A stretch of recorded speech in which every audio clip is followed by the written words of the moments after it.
Good morning વિદ્યાર્થી મિત્રો, બરાબર છે? Hope you all well fine, બધા મજામાં હશે, બરાબર છે?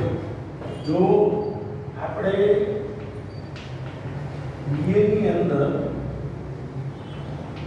ગયા લેક્ચરમાં સંચાલનના જે હેનરી ફેરોના સિદ્ધાંતો છે, બરાબર છે, એનો આપણે અભ્યાસ કર્યો. તો એની અંદર 3 સિદ્ધાંત, બરાબર છે, આપણે 3 સિદ્ધાંતો ભણ્યા હતા. હવે આપણે જે સિદ્ધાંત સમજવાના છે, બરાબર છે, એ છે હુકમની એક વાક્યતાનો સિદ્ધાંત, દોરવણીની એક વાક્યતાનો સિદ્ધાંત, એ બધા. તો કદાચ તો હુકમની એક વાક્યતા સમજાવેલી પણ છે, છતાં અહીંયાથી સ્ટાર્ટ કરીએ. હુકમની એક વાક્યતાનો સિદ્ધાંત. હવે હુકમની એક વાક્યતાના સિદ્ધાંત મુજબ કોઈ પણ ધંધાકીય એકમમાં કોઈ કર્મચારી કામ કરતો હોય તો એ કર્મચારીને હુકમ આપનાર, માર્ગદર્શન આપનાર વ્યક્તિ એક જ હોવો જોઈએ. જો એક કરતાં વધુ વ્યક્તિઓ હુકમ આપશે તો કર્મચારી મૂંઝાય છે, અટવાય છે, કોના હુકમનું પાલન કરવું અને કોના હુકમનું પાલન ન કરવું. એટલા માટે હુકમની એક વાક્યતાના સિદ્ધાંત મુજબ દરેક કર્મચારીને હુકમ આપનાર વ્યક્તિ એક જ હોવો જોઈએ, બરાબર છે? તો જો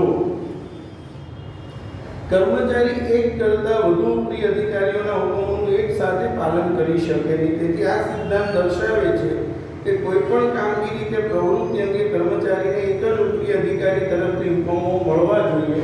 તેનો અર્થ એમ પણ થાય કે કોઈ કાર્ય માટે કે વિભાગ માટે કર્મચારીને એક જ અધિકારીને જવાબદાર હોવો જોઈએ.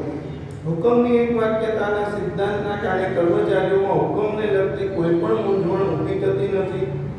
એક કરતાં વધુ અધિકારીઓ દ્વારા હુકમો આપવામાં આવે તો કર્મચારીઓમાં મૂંઝવણ ઊભી થાય છે અને તેને કારણે ઔદ્યોગિક શિસ્ત જળવાતી નથી. ત્યારબાદ હુકમની એક વાક્યતા પછી આવે છે દોરવણીની એક વાક્યતાનો સિદ્ધાંત. હવે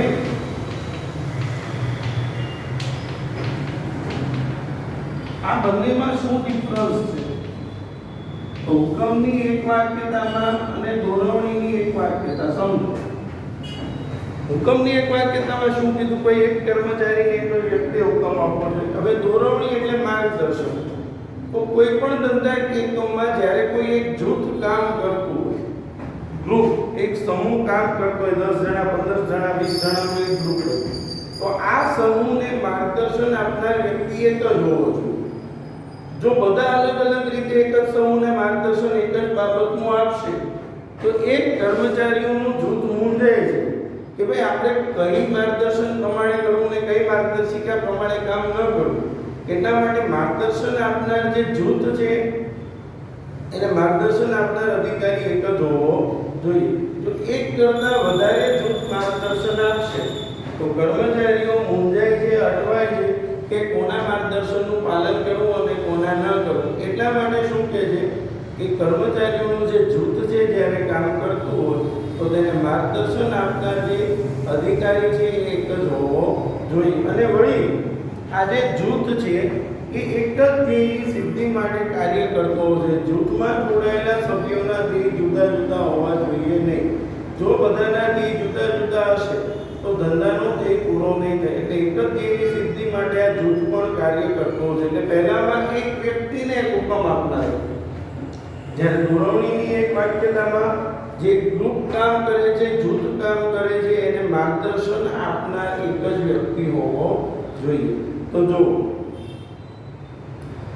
આયોજન એ ભવિષ્ય માટેની રૂપરેખા છે જે કાર્ય વિભાજન અને વિશિષ્ટીકરણના આધારે પાર પાડી છે. આયોજનના અમલ દરમિયાન જો વિચલનો જણાય તો દોરવણી આપણે પહેલા શીખેલા છીએ. જ્યારે વિચલનો ઊભા થાય, ખામીઓ આવે ત્યારે માર્ગદર્શન અપાય છે. આ દોરવણી કોઈ ચોક્કસ ઉપરી અધિકારી દ્વારા આપવી જોઈએ. આમ કરવાથી એક સમાન કાર્યો અને પ્રયત્નોનું સંકલન સરળતાથી થઈ શકે. દોરવણી કોઈ ચોક્કસ એક અધિકારી દ્વારા આપવી જોઈએ. મેં શું કીધું? માર્ગદર્શન આપનાર અધિકારી એક જ હોવો જોઈએ. આ સિદ્ધાંત મુજબ કર્મચારી જૂથની ઉપર એક જ અધિકારી હોવો જોઈએ અને આ જૂથ એક જ ધ્યેયની સિદ્ધિ માટે જૂથ કાર્ય કરતું હોવું જોઈએ. હવે જે છઠ્ઠો સિદ્ધાંત છે, સામાન્ય હિતને બદલે સામાન્ય હિતને વધુ અને વ્યક્તિગત હિતને ગૌણ સ્થાન. વ્યક્તિગત હિતને ગૌણ સ્થાન. તો જો ધંધામાં આ વ્યક્તિગત હિત અને સામાન્ય હિત કોને કહેવાય તમે સમજો. એક તમને ઉદાહરણ આપું છું એટલે તમને ક્લિયર સમજાશે. મારી પાસે ધારો કે 20 લાખ રૂપિયા પડ્યા છે.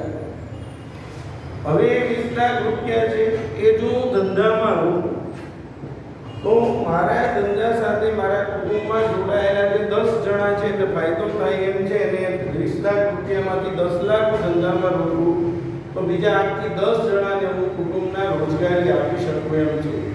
એટલે કે એ બધાનું હિત છે મારી સાથે જોડાયેલું છે. એટલે આ બધા લોકો જો હું આ રૂપિયા રોકીશ ધંધામાં તો એ બધાને રોજગારી મળશે ને એમને કામ મળતું થઈ જશે. હવે વ્યક્તિગત રીતની વાત કરું તો કે આ 10 લાખ રૂપિયા 20 લાખ રૂપિયા છે એમાં હું વિચારું કે આપણે તો 15 લાખની નવી ગાડી લઈ લેવી છે. હવે ગાડી લેવી એ વ્યક્તિગત રીત છે અને આ જ નાણાં છે કે કોને આપવાની વાત કરી તો કે ધંધામાં રોકવા એ સામાન્ય રીત છે. એટલે એક બાજુ મારું વ્યક્તિગત રીત છે કે હું ગાડી લઈ લઉં રૂપિયા મારા જ છે અને બીજી બાજુ સામાન્ય રીત છે કે ભાઈ આના દ્વારા મારે 10 જણાને રોજગારી આપવી જોઈએ. તો આ સિદ્ધાંત એવું સમજાવે છે કે જ્યારે પણ ધંધાકીય એકમમાં ઘણીવાર વ્યક્તિની પોતાની ઈચ્છાઓ હોય છે. એ ઈચ્છાઓ સંતોષવા માટે પોતાની મહેચ્છાઓ સંતોષવા માટે જ્યારે પણ આ બે હિત વચ્ચે ટકરાવ થાય, સામાન્ય હિત અને વ્યક્તિગત હિત વચ્ચે ટકરાવ થાય ત્યારે હંમેશા સામાન્ય હિતને જ મહત્વ આપવું જોઈએ. વ્યક્તિગત હિતને ગૌણ ગણવું જોઈએ. વ્યક્તિગત હિતને કોઈ મહત્વ આપવું જોઈએ નહીં. એટલે આ જે સામાન્ય હિતને વધુ મહત્વ આપવું જોઈએ અને વ્યક્તિગત હિતને ઓછું મહત્વ. તો જો સંચાલન એ સામૂહિક પ્રવૃત્તિ છે તેથી વ્યક્તિ વચ્ચે વિભાગ વચ્ચે સંકલન હોવું જરૂરી છે. તેથી ધંધાકીય એકમની ધ્યેય સિદ્ધિ સરળ બને. આ સિદ્ધાંત દર્શાવે છે કે કોઈ વ્યક્તિગત કે કર્મચારી જૂથના હિતને સમગ્ર એકમના હિતની સામે ગૌણ ગણવું જોઈએ. કોઈ વ્યક્તિગત કર્મચારીના હિતને ધંધાની અંદર કોઈ કર્મચારીઓ એમ કે હું તો એમ થવું જોઈએ આમ જ થવું જોઈએ તો આવા હિતને ગૌણ ગણવું જોઈએ અને બધું મહત્વ આપવું જોઈએ નહીં. એટલે કે વ્યક્તિગત હિત કરતાં સામાન્ય હિતને પ્રાધાન્ય આપવું જોઈએ. જેમાં બધાનું હિત જોડાયેલું હોય તેને વધુ મહત્વ આપવું જોઈએ. ત્યારબાદ કર્મચારીને યોગ્ય વેતનનો સિદ્ધાંત. તો યાદ રાખો ધંધામાં જે કર્મચારીઓ કામ કરે છે એ કામના બદલામાં તેમને વેતન આપવામાં આવે છે. તો જે પણ વ્યક્તિ આપણા ધંધામાં કામ કરતો એ શું અપેક્ષા રાખે કે મને મારા મહેનતના પ્રમાણમાં પૂરતો પગાર મળવો જોઈએ. આ કોઈ પણ વ્યક્તિની ઈચ્છા હોય કે હું જે કામ કરું છું એના બદલામાં મને પૂરતો પગાર મળવો જોઈએ. આજે પૂરતો પગાર મળવો જેવી જે વિચારસરણી છે એને કર્મચારીને શું આપવું જોઈએ? યોગ્ય વેતન આપવું જોઈએ એવું કહી શકાય. તો કોઈ પણ કર્મચારી છે એ જ્યારે આપણા ધંધામાં કામ કરી રહ્યો છે તો હેનરી ફેવલે કીધું છે કે ભાઈ તમે કામ કરતા કર્મચારીને પૂરતો પગાર આપો. તો જ્યાં સુધી પૂરતો પગાર નહીં મળે, કામના બદલામાં યોગ્ય વળતર નહીં મળે ત્યાં સુધી કર્મચારી છે એ સારું કામ નહીં કરે અથવા તો એને મનથી કામ નહીં કરે. જો તમે ઈચ્છો છો કે કર્મચારી મનથી કામ કરે, સાથે પોતાનું સમજીને કામ કરે તો એના પ્રશ્નોનું નિરાકરણ આવવું જોઈએ. એને કામના બદલામાં યોગ્ય વેતન મળવું જોઈએ. જો કર્મચારીને યોગ્ય વેતન નહીં મળે તો મજૂર ફેરબદલી દરમાં ઘટાડો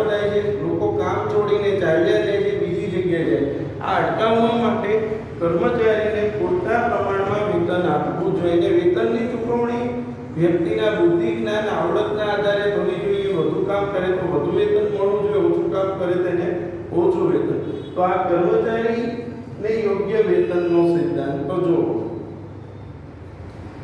કર્મચારીઓ જે સેવા આપે છે તેના બદલામાં તેમને જે વળતર મળે છે તેને વેતન કહે છે. કર્મચારીઓ જે સેવા આપે એના બદલામાં એને વળતર મળે તેને શું કહેવાય? વેતન. આ સિદ્ધાંત મુજબ પેઢીના કર્મચારીઓને ચૂકવવામાં આવતું વેતન ન્યાયી હોવું જોઈએ. આ જે વેતન છે એ ન્યાયી હોવું જોઈએ, પૂરતું હોવું જોઈએ. નિયમ અનુસાર વેતનની ચૂકવણી એ માલિક અને કર્મચારીઓ વચ્ચેનો સંબંધ સુદૃઢ બનાવે છે. એકમમાં બધા જ કર્મચારીઓ એક સરખી કાર્યક્ષમતાથી કાર્ય કરતા હોતા નથી. બધા જ કર્મચારીઓ પોતાની કાર્યક્ષમતાથી કામ કરતા નથી. એકમમાં કેટલાક કાર્યદક્ષ કર્મચારીઓ પણ હોય. બે પ્રકારના માણસો હોય. એક જે બીજા કરતા ખૂબ સારું કામ કરે છે, કાર્યદક્ષ કર્મચારીઓ છે, બરાબર હોય છે. તો જેઓ નિશ્ચિત કરતા વધારે ઉત્પાદન અને કામ કરે છે, એટલે એક જે ઓછું કામ કરે ને એક વધુ, તો સ્વાભાવિક છે કે જે વધુ કામ કરે એને વધુ વેતન મળવું જોઈએ. તેઓને તેમની કાર્યક્ષમતાનો બદલો મળવો જરૂરી. આમ કરવાથી મજૂર ફેરબદલી દર ઘટે છે. કુશળ કારીગરો માટે જે સારું કામ કરતા હોય તો તેને બોનસ, નફા ભાગ, સંચાલન મંડળમાં પ્રતિનિધિત્વ વગેરે જેવા પ્રોત્સાહન યોજના પણ અમલમાં મૂકવી જોઈએ. ત્યારબાદ કર્મચારીને યોગ્ય વેતનનો સિદ્ધાંત, પછી કેન્દ્રીકરણનો સિદ્ધાંત. હવે કેન્દ્રીકરણનો સિદ્ધાંતની વાત કરીએ. જો કેન્દ્રીકરણ અને વિકેન્દ્રીકરણ, પેલા બે શબ્દો સમજીએ. વ્યવસ્થા તંત્રમાં બધી જ સત્તા ઉચ્ચ સપાટી પાસે હોય એને કેન્દ્રીકરણ કહેવાય. જે એક જ વ્યક્તિ પાસે બધી જ સત્તા હોય એને કેન્દ્રીકરણ કહેવાય. અને જ્યાં સત્તા છે જુદા જુદા લોકો વચ્ચે વહેંચી દેવામાં આવે એને વિકેન્દ્રીકરણ. એટલે એક છે કેન્દ્રીકરણ અને બીજું છે વિકેન્દ્રીકરણ. તો ધંધાકીય એકમની અંદર કેન્દ્રીકરણ અપનાવવું કે વિકેન્દ્રીકરણ એ આપણા ધંધાના કદ ઉપર આધાર રાખે છે. જો ધંધાનું કદ નાનું હોય તો કેન્દ્રીકરણ, અને જો ધંધાનું કદ મોટું હોય તો વિકેન્દ્રીકરણ અપનાવવું જોઈએ. એટલે ધંધામાં કેન્દ્રીકરણ અપનાવવું કે વિકેન્દ્રીકરણ એ ધંધાના કદ ઉપર આધાર રાખે છે. જો ધંધાનું કદ નાનું હોય તો કેન્દ્રીકરણ, અને જો ધંધાનું કદ મોટું હોય તો વિકેન્દ્રીકરણ અપનાવવું જોઈએ. તો આ કયો સિદ્ધાંત છે? કેન્દ્રીકરણનો સિદ્ધાંત. તો જો વ્યવસ્થા તંત્રના માળખાને સફળ બનાવવા માટે કેટલે અંશે સત્તાનું કેન્દ્રીકરણ કે વિકેન્દ્રીકરણ થવું જોઈએ તેની સ્પષ્ટતા હોવી જરૂરી છે. વ્યવસ્થા તંત્રમાં જેટલા અંશે સત્તાની સોંપણી થઈ નથી, એટલે કે સત્તા નથી વહેંચી, બધી ઉચ્ચ સપાટી પાસે સત્તા છે, તો એ કેન્દ્રીકરણ છે, તેને કેન્દ્રીકરણ કહેવામાં આવે છે. કર્મચારીઓની શક્તિનો શ્રેષ્ઠ ઉપયોગ થાય તે માટે કેન્દ્રીકરણનો સિદ્ધાંત અપનાવવો જરૂરી છે. મોટા કદના એકમોમાં કેન્દ્રીકરણ ઓછું સફળ થાય છે, તેથી એકમના કદ મુજબ કેન્દ્રીકરણ અને વિકેન્દ્રીકરણ કરવામાં આવતું હોય છે. એટલે કદ નાનું હોય તો કેન્દ્રીકરણ, મોટું હોય તો વિકેન્દ્રીકરણ. ત્યારબાદ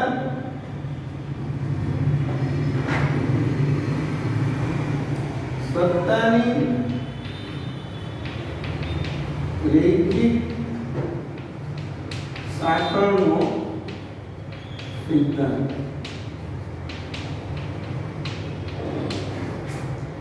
તો સત્તાની રૈખિક સાંકળના સિદ્ધાંતની વાત કરું તો ધંધાકીય એકમમાં ઉચ્ચ સપાટીથી નિમ્ન સપાટી તરફ જે સત્તાની સોંપણી કરવામાં આવે છે તે એક રેખામાં હોવી જોઈએ. એટલે ઉચ્ચથી મધ્ય અને મધ્યથી નિમ્ન સપાટી તરફ સત્તાની સોંપણી કરવી જોઈએ.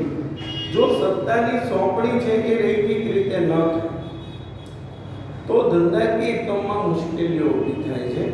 જો સત્તાની તમે સોંપણી એક સીધી રેખામાં ઉચ્ચથી મધ્ય અને મધ્યથી નિમ્ન સુધી સત્તા સોંપી દેશો તો દરેક વ્યક્તિને ખ્યાલ આવે છે કે તે કોને જવાબદાર છે અને તેને કોણ જવાબદાર છે, એને કોને જવાબ આપવાના છે અને એને કોણ જવાબ આપશે, કયા વ્યક્તિએ કોને ઉત્તરદાયિત્વ છે. ઉત્તરદાયિત્વ એટલે જવાબ આપવો. આપણે આપણા ઉપરીને જવાબ આપવો પડે ને ઉત્તરદાયિત્વ કહેવાય. તો આનો ખ્યાલ તમને શેના આધારે મળે છે? એ એ સત્તાની રૈખિક સાંકળ. એટલે શું કહે છે કે વ્યવસ્થા તંત્રની અંદર સત્તાની જે સાંકળ છે એ ઉચ્ચ સપાટીથી નિમ્ન સપાટી તરફ સીધી રેખામાં હોવી જોઈએ, જેથી કોઈ પણ વ્યક્તિ છે એ સરળતાથી સમજી શકે કે તેની સત્તા શું છે, તેની જવાબદારી શું છે, એણે કોને જવાબ આપવાનો છે, તેને કોણ જવાબ આપશે, દરેક બાબતનો ખ્યાલ એના આધારે આવે. તો સત્તાની રૈખિક સાંકળનો સિદ્ધાંત. આ સિદ્ધાંત સત્તાની ઉચ્ચ વહીવટી અધિકારીઓથી લઈ તળ સપાટીના કર્મચારીઓ સુધીની સાંકળ રચવા પર ભાર મૂકે છે. સત્તાની સાંકળ ઉચ્ચ સંચાલકોથી લઈ તળ સપાટી સુધી વણ તૂટેલી રહેવી જોઈએ. ઉચ્ચથી નિમ્ન સપાટી સુધી સત્તાની જે સાંકળ છે તૂટેલી ન હોવી જોઈએ, વણ તૂટેલી રહેવી જોઈએ. દરેક સપાટીને અનુરૂપ સત્તાની જવાબદારીની વહેંચણી. મેં કીધું ને, દરેક સપાટી ઉચ્ચ, મધ્ય, નિમ્ન દરેકને સત્તાને જવાબદારીની સોંપણી થવી જોઈએ. એકમમાં કામ કરતા કર્મચારીને ખ્યાલ હોવો જોઈએ કે તે કોને જવાબદાર છે અને તેને કોણ જવાબદાર છે. તેને લીધે એક રૈખિક સાંકળ ઉદ્ભવે છે જે ઉચ્ચ સપાટીથી નિમ્ન સપાટી તરફ જાય છે અને તળ સપાટીથી ઉચ્ચ સપાટી તરફ માહિતી પ્રેષણ થાય છે. તો ઉચ્ચથી નિમ્ન તરફ સત્તા સોંપાય અને નિમ્નથી ઉચ્ચ તરફ માહિતી પ્રેષણ. માહિતી પ્રેષણ એટલે અહેવાલ. જે નિમ્નએ કામ કર્યું એ મધ્યને કહેશે ને મધ્યવાળા ઉચ્ચને કહેશે. આ જે અહેવાલ મોકલે એને શું કહેવાય? માહિતી પ્રેષણ. હવે વ્યવસ્થાનો સિદ્ધાંત. 10મો સિદ્ધાંત જે છે વ્યવસ્થાનો સિદ્ધાંત. તો આ વ્યવસ્થાનો જે સિદ્ધાંત છે એની વાત કરીએ. એનું એક ઉદાહરણ લઈએ કે તમે કોઈ દુકાનની અંદર જાઓ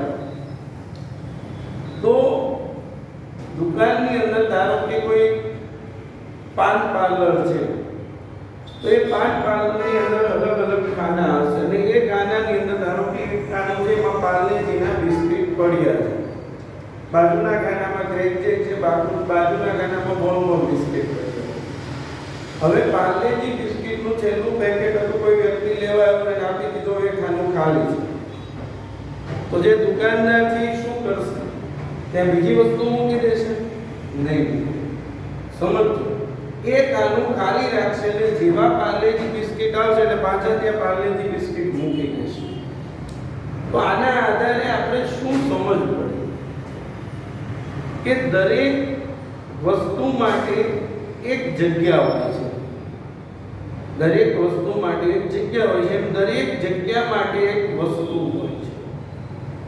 તો આ જ બાબત ધંધાને લાગુ પડે છે. હવે ધંધાના દ્રષ્ટિકોણથી વિચારો તો દરેક કર્મચારીને યોગ્ય સ્થાને મૂકવો જોઈએ.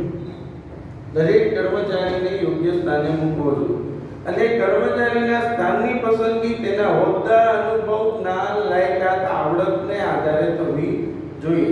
એટલે વ્યવસ્થામાં બે વસ્તુની વાત થઈ, બે વ્યવસ્થાની વાત થઈ.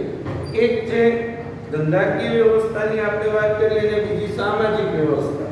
તો વ્યવસ્થાનો સિદ્ધાંત છે એમાં શું સમજવાનું છે કે દરેક કર્મચારીને યોગ્ય સ્થાને મૂકવો જોઈએ અને દરેક કર્મચારીની પસંદગી તેની બુદ્ધિ, જ્ઞાન, આવડતને આધારે કરવી જોઈએ. આ કયો સિદ્ધાંત છે? વ્યવસ્થાનો સિદ્ધાંત. જો આ સિદ્ધાંત બે વસ્તુ પર ભાર મૂકે છે, માન સામાનની વ્યવસ્થા અને સામાજિક વ્યવસ્થા. એક માન સામાનની વ્યવસ્થા અને બીજી સામાજિક વ્યવસ્થા. માન સામાનની દરેક વસ્તુ તેના યોગ્ય સ્થાને હોવી જોઈએ. તેવી જ રીતે યોગ્ય લાયકાત, કૌશલ્ય ધરાવતા કર્મચારીને યોગ્ય સ્થાને મૂકવો જોઈએ. કોઈ ચોક્કસ સ્થાન માટે યોગ્ય કર્મચારીઓની ભરતી અંગેની પણ વ્યવસ્થા હોવી જોઈએ. આ વ્યવસ્થાનો સિદ્ધાંત. ત્યારબાદ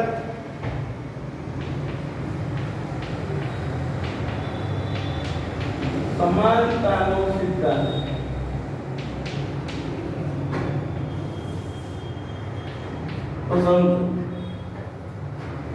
સમાનતાનો સિદ્ધાંત તો કે ધંધાકીય એકમમાં જે કામ કરતા માણસો છે, કર્મચારીઓ છે, જીવન છે. તો ઉત્પાદનના તમામ સાધનોની જે પણ ઉત્પાદનનું સાધન જે કામ કરતો કર્મચારી છે એ જીવન છે.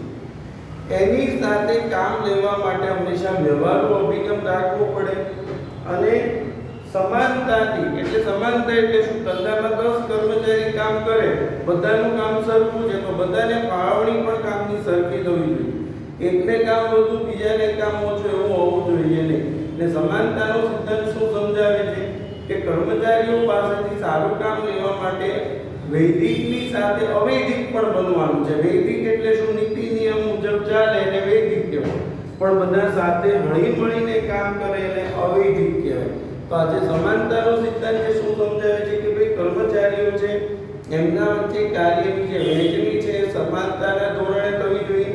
કોઈ કર્મચારીને કામને લીધે કોઈ કટરાગ ન હોવો જોઈએ, તે કોઈ તકલીફ ના હોવી જોઈએ અને એમની જે સમસ્યાઓ છે એ સરળતાથી દૂર કરવી જોઈએ. જો તમે કર્મચારીઓ વચ્ચે કામની વહેંચણી સમાનતાના ધોરણે નહીં કરો તો કર્મચારીઓ અટવાય છે, મૂંઝવાય છે અને અંદરો અંદર એકબીજા સાથે મુશ્કેલીઓ ઉદ્ભવે છે. એના કરતાં સારું છે કે કર્મચારીઓ વચ્ચે જે કાર્યની સોંપણી છે એ સમાનતાના ધોરણે કરવી જોઈએ. તો જો કર્મચારીઓ એ સંચાલનનો એક ભાગ છે. કર્મચારીઓ એ જીવંત વ્યક્તિ છે, મેં કીધું ને જીવન છે, અને તેથી તેમની પાસેથી કામ લેવા હંમેશા વ્યવહારુ અભિગમ રાખવો પડે.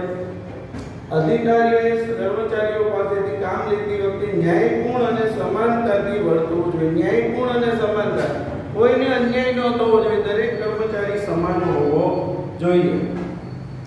આ માટે વૈદિક કે રૂઢિગત વલણની જગ્યાએ અવૈદિક રૂપે વર્તન કરી એકમમાં સમાનતા સ્થપાય માટે જરૂરી પ્રયત્નો કરવા જોઈએ. કર્મચારીઓનું સંચાલકો પ્રત્યેનું વર્તન એ વફાદારી, વલણ, સમાનતા અને ન્યાય પર આધારિત છે.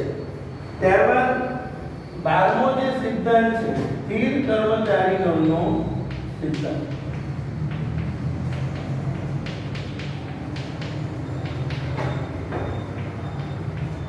જો તમે સફળતા મેળવવા માંગો છો, લાંબા ગાળા સુધી ટકવા માંગો છો અને ધંધાને આગળ લઈ જવા માંગો છો તો તમારા ધંધાની અંદર આ એક બાબત બહુ મહત્વની છે, સ્થિર કર્મચારીગણ. તમારા ધંધામાં કામ કરતા કર્મચારીઓ છે એ સ્થિર હોવા જોઈએ. વારંવાર મજૂરોની ફેરબદલી થવી જોઈએ નહીં. જો કર્મચારીઓ લાંબો સમય સુધી ટકી રહેશે તો ધંધાની પ્રતિષ્ઠા વધે છે અને તે લોકો સારું કામ કરવા પ્રેરે છે. એટલે જે કર્મચારીઓ છે એ સ્થિર રહેવા જોઈએ, વારંવાર બદલાવાનો જોઈએ, વર્ષો સુધી એકના એક કર્મચારી રહેવા જોઈએ. જો કર્મચારી ધંધામાં વર્ષો સુધી ટકી રહેશે તો ધંધાની પ્રતિષ્ઠા વધે છે, સાથોસાથે દરેક કામથી વાકેફ હોવાથી કામ સારું થાય છે, આપણા ધંધામાં પણ વધારો થાય છે અને ધંધાની જે ઇમેજ છે, માર્કેટમાં એક વેલ્યુ છે એ પણ વધે છે કે ભાઈ જો આ દુકાન છે અથવા આ ધંધો છે, અહીંયા બધા માણસો એક નહીં, કર્મચારી ક્યારેય બદલાતા નથી, સ્ટાફ સારો છે, આ એક ઇમેજ ઊભી થાય છે. એટલે તમે જો ઈચ્છો છો કે ધંધાની પ્રગતિ થાય તો તમારે સંચાલનના એક મહત્વના સિદ્ધાંત તરીકે સ્થિર કર્મચારી કે જે કામ કરતો કર્મચારી છે એ સ્થિર રહેવો જોઈએ, વારંવાર ફેરબદલી કર્મચારીઓની થવી જોઈએ નહીં. અને બીજું, કોઈ વ્યક્તિ લાંબા સમય સુધી ધંધામાં ટકી એટલે ધંધાની દરેક બાબતથી અવગત હોય અને એનું અધ્યયનનું વર્ગ એટલું સારું હોય કે એના લીધે ધંધાને એની આવડતનો લાભ વર્ષોના વર્ષો સુધી સારામાં સારો મળતો, કારણ કે એને ટ્રેન કરવાની કોઈ જરૂર પડતી નથી. તો કાયમી અને સ્થિર કર્મચારીગણ એ ધંધાકીય એકમની મૂડી છે. કોઈ એક એકમમાં લાંબો સમય ટકી રહેવાથી કર્મચારીનો વિકાસ થાય છે અને ધંધાકીય એકમની ધ્યેય સિદ્ધિ માટે કર્મચારીની સ્થિરતા ખૂબ જ મહત્વનો ફાળો આપે છે. લાંબા સમય સુધી કર્મચારી જે તે એકમમાં રહેવાથી અધ્યયન વર્ગની અસરને પરિણામે ઉત્પાદકતા વધે છે તેમજ મજૂર ફેરબદલી દર ઘટે છે. કાયમી કર્મચારીઓ માટે બઢતી, તાલીમ વગેરેની વ્યવસ્થા કરવી જોઈએ. બરાબર છે. આ 12 સિદ્ધાંતો પૂર્ણ થયા. હવે આપણે 2 સિદ્ધાંતો બાકી છે અને સાથોસાથ પીટર એફ ડ્રકરનું જે સંચાલક ક્ષેત્રે પ્રદાન આપણે આવતા લેક્ચરમાં ભણીશું. પણ મેં તમને કીધું એમ તમારે આ બધાએ આ સિદ્ધાંતો છે એ 3 વખત લખીને તૈયાર કરવાના. 3 વખત લખીને તૈયાર કરજો જેથી તમને કોઈ તકલીફ ન પડે અને સરળતાથી આ સિદ્ધાંત આવી જાય. કારણ કે બોર્ડમાં દર વર્ષે લગભગ 2 સિદ્ધાંતો પૂછાય છે, કોઈ પણ 2 સિદ્ધાંત હોય મોસ્ટલી પૂછાય છે એટલે આપણા 3 માર્ક્સ આના આધારે રોકડા આવી શકે. બરાબર છે. આવતા લેક્ચરમાં આપણે આગળ ભણીશું. Thank you.